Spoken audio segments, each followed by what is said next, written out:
Good morning. Lauren Fritsch here, and today I am talking to you about your entrepreneurial types and the theme I want you to think about for this year. This year, it's a list of don'ts, which is really unusual for me because usually I like to frame things in the positive.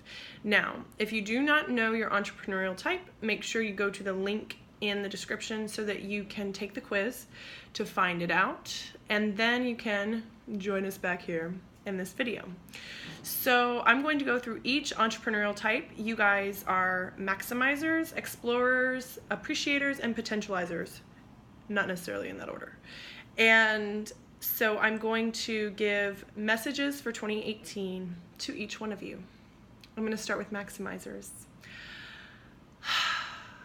Hi maximizers, I love you.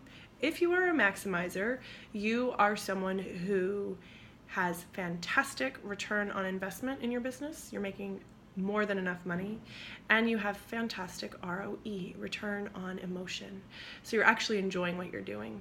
And for that, you should celebrate. It's an amazing place to be. Now, you've heard me say this before, but it is especially relevant for right now. You tend to be isolated and not know other people at your level. A lot of you, and I'll talk more about this soon, a lot of you are knocking on the door of 7 figures. You're freaking out about it, maybe. You're so psyched to put those goal numbers down for this year, and yet you find that you're in a class by yourself. So this year, I want it to be about, yes, having those goals and reaching them. Let's be honest, we know you're going to reach them. But also reaching out to other, specifically women, but also men. We're not going to discriminate here. To be peers, colleagues along that journey. And maybe even people who are way more successful than that would be awesome too. You tend to get to your goals really fast, and that can freak people out and leave them sort of in the dust. In your dust.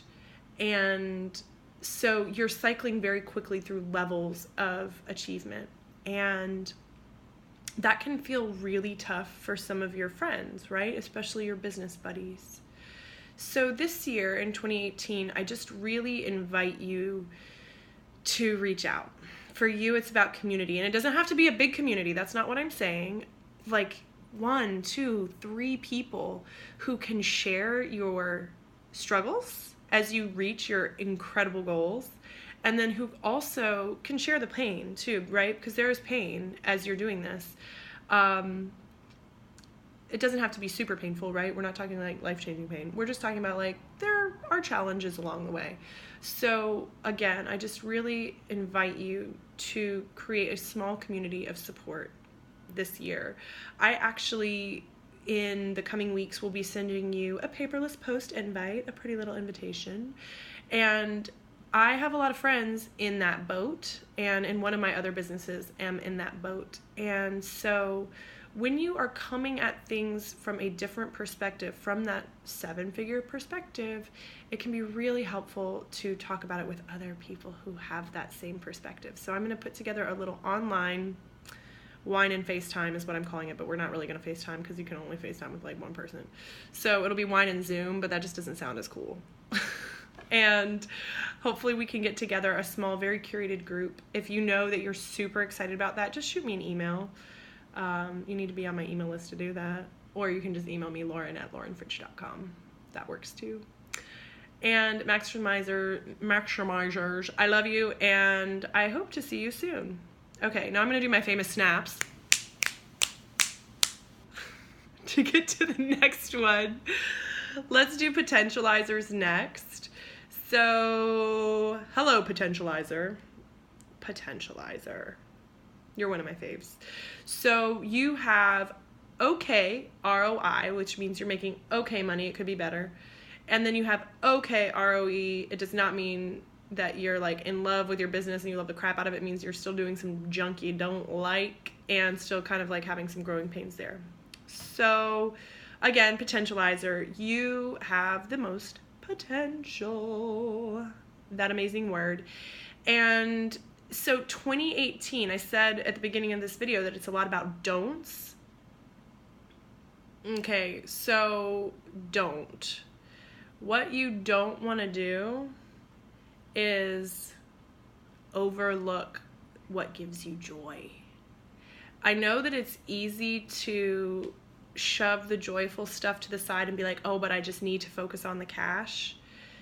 Don't overlook your joy, okay? I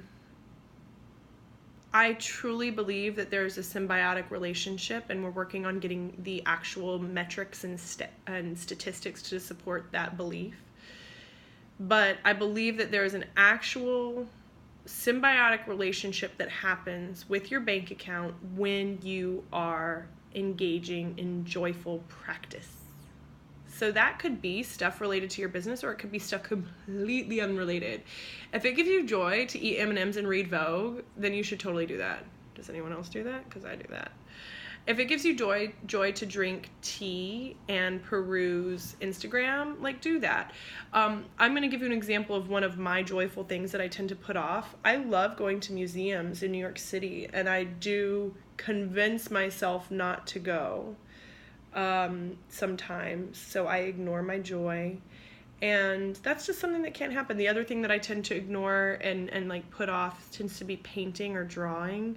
So one of the things I'm trying to cultivate in 2018 is to actively practice drawing, or I'm not going to go to a museum every day, but go to a museum once every couple of weeks and not put it off, not say, oh, I don't have time, because we get to the end of our lives and we're like, we never had time for the good stuff. What? That is not life. That is not a life well lived. And for you, again, the greatest impact that you can make on your business is to start prioritizing the joy. That's a hard pill to swallow, I think. It's very counterintuitive to what your ego might be saying. And so you have to do some things to appease the ego. So make sure you're doing those things. Maybe the ego wants you to promise that you're only going to spend X amount of money on your joy. Maybe your ego wants you to promise that you'll get X done on your to-do list before you do Y joy. Talk to your ego about it. I'll post a link here to voice dialogue if you're not familiar with that. Some people call it parts work. I have a blog post about it so that you can, you know, assuage that voice of the ego to then fully give yourself over to the joy when you're in it, right? Instead of being checked out. Years ago, it's probably been 10 years, 12 years. I remember being, I lived in Richmond, Virginia at the time. And I remember a couple weekends where it was like a festive weekend, whether it was a wedding or we were taking a trip or whatever. Could have been family, could have been friends, but this happened several times during that era of my life and business. And I was so worried about money that I could not fully be present to the joy of the weekend. And I just think, God, what a waste of fucking time. What a waste of fucking energy. Because I'm still here. Like, clearly I survived. Like, I had enough food. I'm not emaciated. And yes, money concerns are real, but like, how much power do you want to give them over your life? Do you want to let them rob your joy, rob your business, frankly? When we get caught up in like that minutia, and I'm not saying Pollyanna like, oh, think positive and the money will come. I'm saying like take action, but like don't live your life trying to make a buck. And in fact, if we actually do live our lives on purpose and with joy, the making a buck is going to come a lot easier. You're going to be way more attractive to potential clients. Have you ever met someone, oh, sorry, I just knocked the camera. Have you ever met someone who you could tell is really desperate? Like, you just knew. They didn't have to say anything. You were just like, oh my gosh, that person is desperate. And it could be desperate for love, or it could be desperate for clients, for money, whatever. It's a different vibe, right? If you are filling yourself up with joy, that like whiff of desperation goes away. Seriously. It goes away. So, my lovely potentializer, that was a bit of a long one for you. I love you. In the next 6 weeks or so, I'm going to have some trainings on how to move from your current ROI, ROE into the next, which would be for you, Maximizer, right? So look out for those, and I'll see you soon. Okay, snaps. With sound effects. All right, appreciators, you have fantastic ROE, you love what you do, and you have like not good ROI. You are not making enough cash. I'm gonna just generalize here. A lot of you are healers, and that means that your work is absolutely vital and necessary to this world, and you need to charge for it every time. No more free stuff. Like, it's that simple. So don't work for free. That's your don't for the year of 2018. Don't work for free. Even if someone says they're poor, don't work for free. Do you want me to say it again? Don't work for free. I'm gonna say it really close. Don't work for free. All right, so how do you temper that desire to work for free and help anyone who possibly needs your help? And that includes on Facebook, dude. Do not put your shit on Facebook, like, you know, in comments. Like, are you the most active commenter in your group, giving people all kinds of sage advice? Don't do that anymore. Charge for your shit. All right, so don't work for free. Here's the thing. If there are people for whom you would like to gift some services, make sure they are giving you an exchange. So for example, I used to do quote unquote free sessions, but you know, I would charge $20 to $40 for those sessions because I knew that $20 or $40 was a lot of money to those people at the time. And I knew that that would be all we needed to have an even exchange, okay? And I felt good about that. That was my philanthropy, right, at the time, is that I was always having some clients who were paying really quite little. And I was okay with that because I had other paying clients who were paying, you know, many, many times that. So don't work for free. And, you know, start charging for your stuff, but also don't begrudge other people their rates. I have pretty high rates, like in the realm, like I'm on the high end of most prices. And I was thinking about, excuse me, certain different modalities that I use on a regular basis for myself. They could be massage or craniosacral or therapy or whatever. And I realized that everyone has their own threshold for what they're willing to pay for certain things, right? And so I was paying like $150 for craniosacral. I don't know, my chiropractor's probably like $75, trainer's like $80. Massage can be anywhere between like $95 and $150. Therapy is like $150. Anyway, all that to say that I realized that sometimes I had a little like, that's expensive. And then I had to check myself because I was like, that person has an office, they might have someone doing their appointments, or they might have someone doing the insurance. Like, they're providing this service to me that is helping me.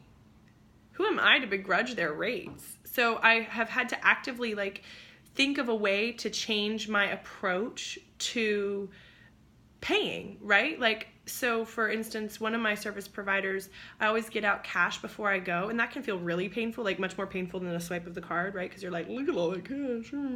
Anyway, so now I'm like, oh, look at this cash, and I look at it and I appreciate it, and then I hand it to the service provider and I'm like, this is a good exchange, thank you. Yeah. So notice if there are places in your life where you're paying, so you're making an exchange of money for value, products or services.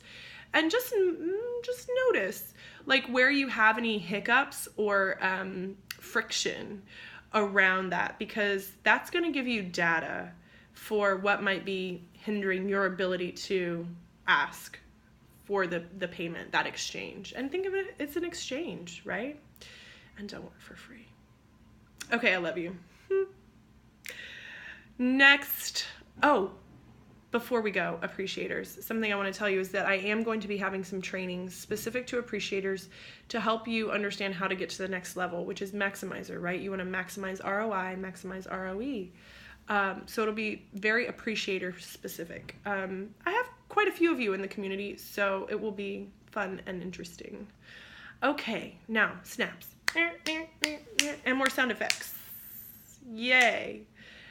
And we are on to explorers. Last but not least, explorers have fantastic ROI and really pretty low ROE. You are not enjoying the process. Most explorers, I find, you're either in a job that pays well and that you don't love so much, or you have a business. You run a business that pays well. You probably have employees, but you're, again, not so much enjoying the journey. So it's two kind of different populations within the explorer type. And you actually still have much the same theme for this year. Because explorers, you guys move quickly. Like, you have a lot on your plate. You're managing a lot of different things. You're managing a ton of projects. You've got people who report to you. You've got so much to do. So and you know, we know you're good at vacation, right? Like, explorers are masters at vacation. That's why you're called explorers, actually. It's one of the reasons, among others. And so you vacate, like, you get it. You take your time off, you vacate. I mean, you might still have that was a Blackberry, can you tell, Mark? No one has Blackberries.